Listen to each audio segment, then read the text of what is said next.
Sementara itu, dalam rangka memperingati Hari Jadi Kabupaten Oku Timur yang ke-20, pemerintah setempat menggelar pesta rakyat yang menghadirkan deretan artis ibu kota. Pesta tersebut berlangsung di lapangan Kodi Belitang. Kangen Band yang digawangi Andika Mahesa di vokal, Dodi di gitar, Baim di drum, Izzy di keyboard, Bebe Una di bass, dan Bebe Wijaya di gitar tampil memukau di hadapan ribuan masyarakat Oku Timur.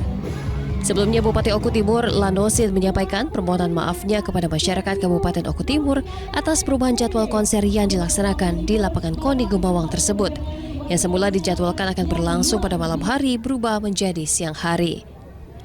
Tetapi itu semua tidak mengurungkan niat masyarakat Kabupaten Oku Timur untuk pergi ke hiburan rakyat tersebut. Walaupun sempat diguyur hujan yang cukup deras, masyarakat Oku Timur tidak beranjak dan tetap melanjutkan acara sampai selesai dengan kondusif. Rangkaian acara memperingati HUT Oku Timur ini akan berlanjut dengan acara Lomba Bidar yang akan diadakan tanggal 27 Januari di Sungai Komering, Desa Kota Negara, Kecamatan Madang, Suku 2, Kabupaten Oku Timur.